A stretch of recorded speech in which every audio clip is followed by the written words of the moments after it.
ময়নামতি গ্রামের বৃদ্ধ ব্রাহ্মণ হরিহর তার দুই মেয়ে মণি আর মায়াকে নিয়ে বসবাস করত।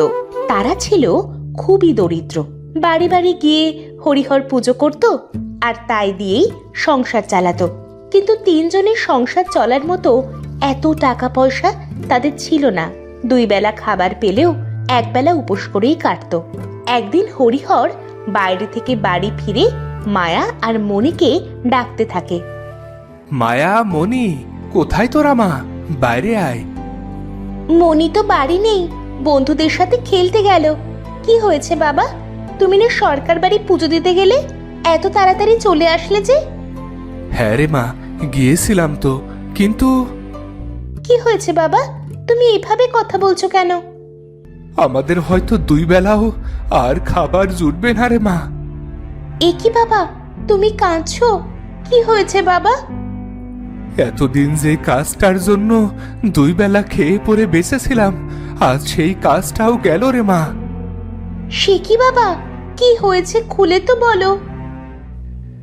যে সরকার বাড়িতে এত বছর ধরে পুজো দিয়ে দুই বেলা পেট চালায়, আজ সেই কাজটাও চলে গেল। যাওয়ার পর সরকার গিন্নি বলল কাল থেকে নতুন পুরোহিত আসবে, তাই আমি যেন আর না যাই। কিন্তু এত বছর কাজ করার পর তারা তোমাকে এভাবে তাড়িয়ে দিল বাবা? হ্যাঁ রে মা, এখন আমরা কি করব কিছুই বুঝতে পারছি না। আমি তো পুরোহিতের কাজ ছাড়া আর কিছুই পারি না। বাবা, তুমি আশেপাশে সকল বাড়িতে গিয়ে জিজ্ঞেস করলে কেউ ঠিকই কাজ দেবে, দেখো। সেটাই ভেবেছিলাম রে মা, কিন্তু সেটাও যে হবার নয়। আমার বয়স হয়েছে, তাই আমাকে দিয়ে আর কেউ কাজ করাতে চায় না। গ্রামে জোয়ান নতুন পুরোহিত এসেছে, সে আমার সব কাজ দখল করে নিয়েছে রে মা, দখল করে নিয়েছে। তুমি কেঁদো না বাবা, কিছু না কিছু ব্যবস্থা নিশ্চয়ই হবে। আমি আর মনি তো আছি, আমরা কিছু একটা বুদ্ধি ঠিক বের করে নেব। তুমি ঘরে গিয়ে খানিকক্ষণ বিশ্রাম করো, যাও। ঠিক আছে। বাবাকে ঘরে বিশ্রাম করতে বলে মায়া বাইরে বেরিয়ে মনিকে খুঁজতে লাগলো। মায়ার যে মনি বয়সে 2 বছরের ছোট। মনি, এই মনি, হতভাগী গেলি কোথায় শুনি? ঘরের হাজারটা কাজ পড়ে আছে, আমি যে আর একা পারি নে। মনি, এই মনি। মনি এক ফুল বাগানের কাছে বসে এক মনে গান করছিল। মনির গানের গলা খুব মিষ্টি, খোলা গলায় গান গাইলেও সবাই মুগ্ধ হয়ে যায়। ফুল পরের দেশে যাব, সাজবো তাদের বেশে, রাজার কুমার বাসবে ভালো, নেবে যে তার দেশে, পক্ষীরাজের পিঠে যেদিন দেব উড়াল আমি, দেখবে তখন রাজ্যবাসী আমি যে মুক্তার খনি। না না না না না। হতচ্ছাড়ি, এখানে বসে গাইছিস আর ওদিকে যে সর্বনাশ হয়ে গেছে। কি হয়েছে রে দিদি? বাবার কাজটা তো চলে গেছে, এবার নতুন কাজ না পেলে সবাই যে না খেয়ে মরবো। আচ্ছা দিদি, আমরা কি কোনো কাজ করতে পারি না বাবার জন্য? কিছু করতে পারলে তো শান্তি পেতাম রে বোন, কিন্তু আমরা তো কিছুই পারি না। কি এমন করব বল? কিছু একটা যদি করতে পারতাম বাবার জন্য। আচ্ছা, সে পরে ভাববক্ষণ, এখন বাড়ি চল তো। আচ্ছা দিদি, চলো।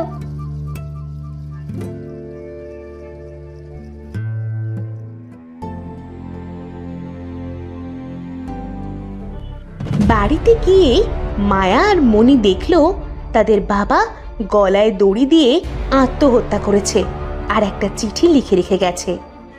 বাবা, ও বাবা, তুমি আমাদের ছেড়ে চলে গেলে বাবা, এখন আমাদের কি হবে বাবা? হায় কপাল, বাবা তুমি এমন কেন করলে বাবা? আমরা এখন কি করব, কোথায় যাব? দিদি, ওই দেখ, বাবার হাতে কি যেন একটা কাগজ দেখা যাচ্ছে। ওতে নিশ্চয়ই কোনো চিঠি বাবা লিখে গেছে। দেখ না দিদি। হ্যাঁ দেখছি, দাঁড়া। মায়া তার বাবার লেখা চিঠি পড়তে আরম্ভ করলো। তাতে লেখা ছিল, মায়া, মণি, আমার জীবনের আর কোনো মূল্য থাকলো না, তাই আমি আর বেঁচে থাকতে চাই না। তোদের আমি দুটো উপদেশ দিয়ে গেলাম, সব সময় একসাথে থাকবি আর সব সময় বনদেবীকে স্মরণ করবি, তিনিই তোদের রক্ষা করবে মা। তোরা ভালো থাকিস। মায়া আর মণি চিঠিটা পড়ে কাঁদতে লাগলো, আর তারা সিদ্ধান্ত নিল যে তারা এখন থেকে এখানে আর থাকবে না, তারা বনে গিয়ে থাকবে আর বনদেবীর কাছে সাহায্য চাইবে। তাই তারা বাবার শেষকৃত্য করে বনের উদ্দেশ্যে রওনা হয়ে গেল।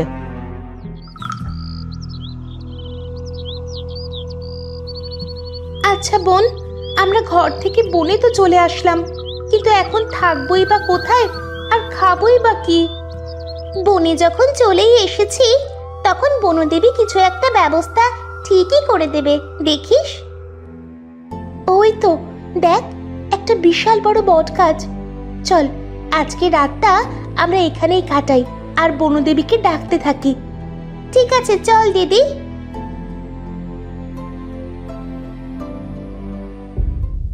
মনি, এই দেখ, এখানে এটা কি? এই কি দিদি? এই গাছের ভিতর তো দেখছি একটা কোঠর, কিন্তু এটা তো কোনো সাধারণ কোঠর মনে হচ্ছে না। দেখ দিদি, কোঠরটা কিন্তু অনেক গভীর, দেখে মনে হচ্ছে গাছের ভিতরে কোনো গুহা। তাই তো, এটা তো গাছের কোঠর, কিন্তু দেখে মনে হচ্ছে কোনো বিশাল গুহা। চল না দিদি, ভেতরে দেখি কি আছে।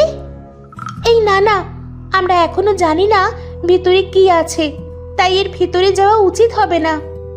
আরে চল না দিদি, একবার গিয়েই দেখি না, হয়তো এমন কিছু পাবো যেটা আমরা কল্পনাও করিনি। চল না দিদি, চল না। আচ্ছা ঠিক আছে, চল, কিন্তু বেশি ভিতরে যাওয়া যাবে না, আর কোনো বিপদে পড়লে তাড়াতাড়ি বের হয়ে আসবো কিন্তু। ঠিক আছে দিদি, চল।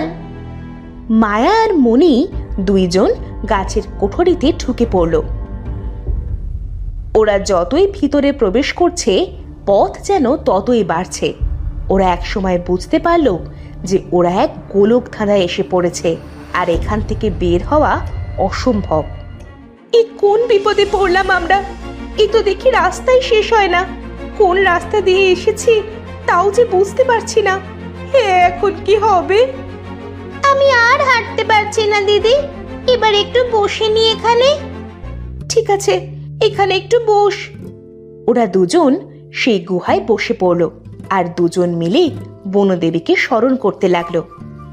হে বনদেবী, আপনি আমাদের রক্ষা করুন, আমরা এই গোলক ধাঁধায় আটকে পড়েছি, আমরা বের হওয়ার পথ পাচ্ছি না, আমাদের পথ দেখান হে বনদেবী। হে বনদেবী, আমাদের বাঁচান বনদেবী, আমরা এখানে আটকে গেছি, আমাদের রক্ষা করুন দেবী। বাবা বলেছিল আপনাকে স্মরণ করলে আপনি সাহায্য করবেন, আমরা বিপদে বনদেবী, আমাদের বাঁচান। এমন সময় বনদেবী তাদের সামনে আসলো। কে তোমরা? আমাকে বারবার ডাকছো কেন? আর তোমরা এখানে এসেছোই বা কিভাবে? আমার নাম মায়া আর ও আমার বোন মণি। আমরা এই জঙ্গলে বাস করতে এসেছিলাম, কিন্তু এখানে এসে আটকে গেছি দেবী, আমরা বের হওয়ার রাস্তাও পাচ্ছি না, আমাদের পথ দেখান দেবী। এই গাছটা আমার রোপণ করা আর এই গুহাও আমার নির্মাণ করা। বনের পশু পাখি এখানে এসে আশ্রয় নেয়, তবে কোনো মানুষের ভিতর প্রবেশ করলে তারা এখান থেকে বের হওয়ার রাস্তাও পাবে না। তোমাদের ডাক শুনে আমি আর থাকতে পারিনি, তাই এসেছি। তোমাদের ব্যবহারে আমি প্রসন্ন হয়েছি। মনি, মায়া, আমি তোমাদের এখান থেকে বের হওয়ার রাস্তা বলে দিচ্ছি আর খুশি হয়ে তোমাদের একটি উপহারও দিচ্ছি। কি উপহার দেবী? আমি তোমাদের যা উপহার দিয়েছি তা তোমরা দেখতে পাবে নিজেদের বাড়ি পৌঁছানোর পর। আর এই নাও একটা হাতুড়ি, এটা জাদুর হাতুড়ি, এটা দিয়ে তোমরা সব বিপদ থেকে মুক্তি পাবে। আর এখন তোমরা শীঘ্রই নিজেদের বাড়ি ফিরে যাও বালিকা, আমি তোমাদের যা দিয়েছি তা তোমাদের জীবন সুন্দর করে দেবে। ধন্যবাদ বনদেবী, আমরা চিরকৃতজ্ঞ থাকবো বনদেবী। এই বলে বনদেবী ওদের বাইরে যাওয়ার রাস্তা বানিয়ে দিল। মায়া আর মণি সেই রাস্তা দিয়ে বাইরে বেরিয়ে এলো। আর নিজেদের বাড়ি চলে গেল।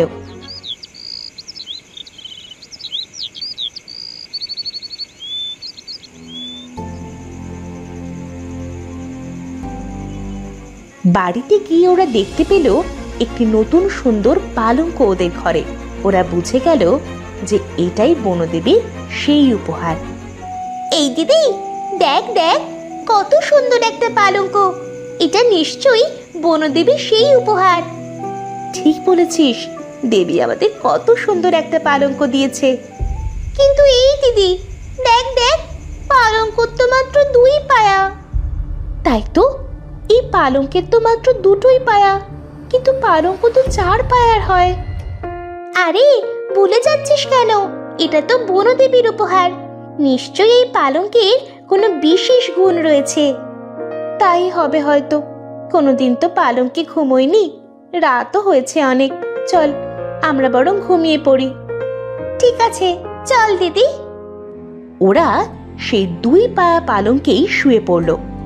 কিছুক্ষণ পর তারা একটা স্বপ্ন দেখল যে তারা পরদিন তাদের বাড়ির পিছনে পুকুর পাড়ে শিমুল গাছের নিচে মাটি খুঁড়ে 1 কলসি স্বর্ণ মুদ্রা পেয়েছে।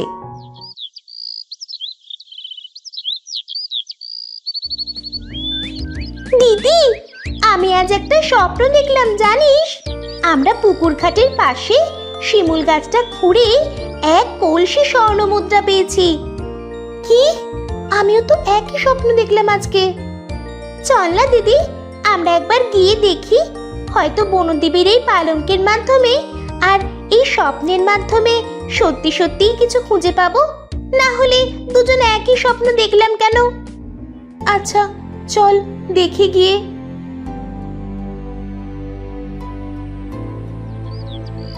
মায়া আর মণি দুজনে বাড়ির পিছনে পুকুরের পাশে শিমুল গাছটার কাছে যায় আর মাটি খুঁড়ে সত্যি সত্যি 1 কলসি স্বর্ণ মুদ্রা পায়। এটা পেয়ে তারা অনেক খুশি হয়ে আবার সে পালঙ্কের কাছে আসে। পালঙ্ক, তোমাকে ধন্যবাদ। তুমি আমাদের যা স্বপ্ন দেখালে আমাদের সাথে তাই হলো। আমি বনদেবীর আশীর্বাদী পালঙ্ক। আমার উপর যে ঘুমাবে সে তাদের ভবিষ্যৎ দেখতে পাবে। আমি সব সময় তাদেরই উপকার করব যারা আমার উপর ঘুমাবে। আমরা তোমার জন্যই এই স্বর্ণ মুদ্রা পেলাম, তাই তুমি আজ থেকে আমাদের বন্ধু হলে পালঙ্ক। ঠিক আছে বন্ধু, আমি আজ থেকে তোমাদের বন্ধু হলাম।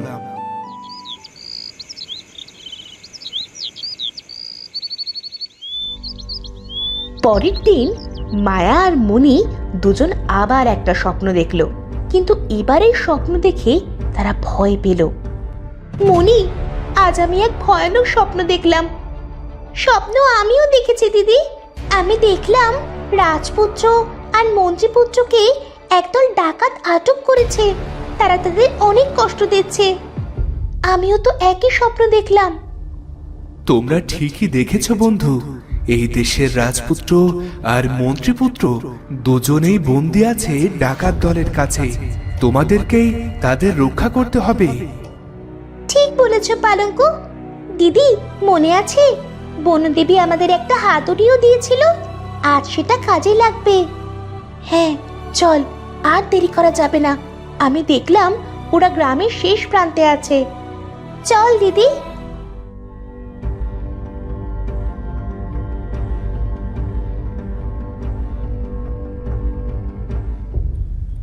মায়া আর মণি দুজনে চলে গেল গ্রামের শেষ প্রান্তে।